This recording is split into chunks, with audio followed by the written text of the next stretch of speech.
नमस्कार दोस्तों, मैं डॉक्टर भावेश। आज के वीडियो में देखने वाले हैं कि विटामिन ई की कमी को दूर करने के लिए हमें क्या खाना है और विटामिन की ई की कमी से हमारी बॉडी में क्या लक्षण या कौन सी बीमारी हो सकती है।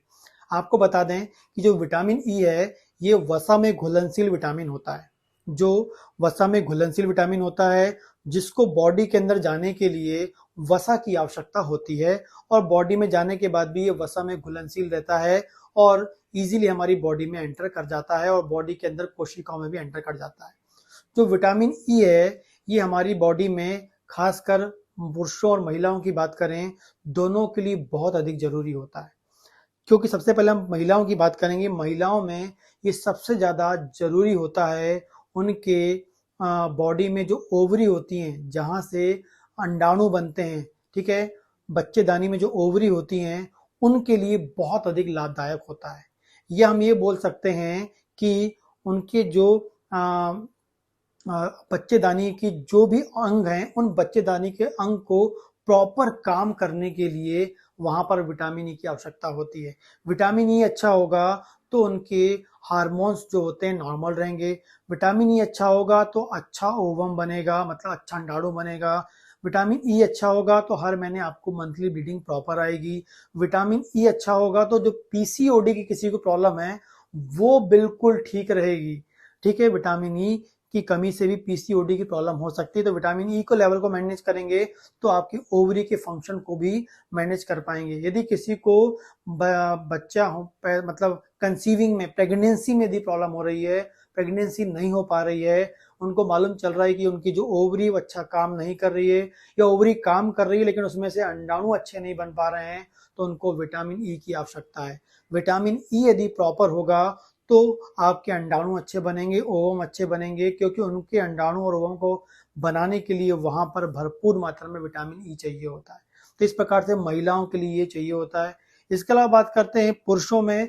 पुरुषों में भी जो होते हैं स्पर्म, शुक्राणु को बनाने के लिए विटामिन ई की आवश्यकता होती है।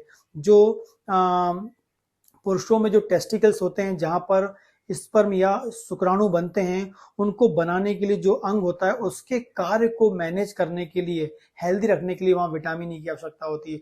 विटामिन ई अच्छा होगा तो उसकी बॉडी में स्पर्म के काउंट भी नॉर्मल होंगे। यदि किसी की बॉडी में स्पर्म काउंट कम आ रहे हैं पुरुषों में, तो विटामिन ई खाना चालू कर दे, जो मैं आपको बताऊंगा डाइट के रूप में, तो ऑटोमेटिकली उनकी बॉडी में क्या होगा, स्पर्म बनने लगेंगे। यदि बॉडी में टेस्टोस्टेरोन का लेवल कम हो रहा है, खासकर पुरुषों की हम बात करेंगे, तो टेस्टोस्टेरोन लेवल को बढ़ाने के लिए विटामिन ई की आवश्यकता होती है। क्योंकि विटामिन ई होगा तो जो टेस्टोस्टेरोन बढ़ाने वाला जो अंग होता है, खासकर टेस्टिकल्स होते हैं, उनको वो हेल्दी रखता है, जिससे प्रॉपर मात्रा में आपके जो है टेस्टोस्टेरोन का लेवल बढ़ जाएगा। इसके अलावा बात करते हैं, यदि किसी पुरुष की टाइमिंग जो है रिलेशन करने या सेक्स की जो टाइमिंग है वो कम हो गई है, उससे मैनेज करने में विटामिन ई बहुत अधिक आवश्यक होता है। तो इतने इंपॉर्टेंट काम करता है पुरुषों में और महिलाओं में। यदि जिनमें प्रेगनेंसी की दिक्कत है और वो दोनों लोग को, महिला और पुरुष दोनों को है, तो दोनों लोग को विटामिन ई आपको लेना है।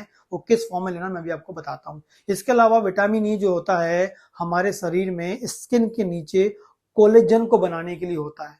यदि आप जब यंग होते हैं तो आप देखते होंगे आपकी स्किन में कोई भी झुर्रियां नहीं होती, कोई भी सिकुड़न नहीं होती है, क्योंकि प्रॉपर कोलेजन होता है। ठीक है, लेकिन जैसे जैसे एज बढ़ते जाती है तो आपके यहाँ झुर्रियां आने लगती हैं, स्किन सिकुड़ने लगती है। तो वो क्यों होती है? क्योंकि कोलेजन का लेवल कम होने लगता है। तो कोलेजन के लेवल को मेंटेन करना है तो विटामिन ई आपको खाना पड़ेगा, विटामिन ई लेना पड़ेगा। खासकर मीनोपॉज के बाद या 45 साल के बाद पुरुषों और महिला दोनों में इस प्रकार की जो स्किन में झुर्रियां मिलने लगती हैं, तो उनके लिए विटामिन ई प्रॉपर लेंगे तो कोलेजन प्रॉपर जाएगा, चेहरे की झुर्रियां बिल्कुल कम हो जाएंगी।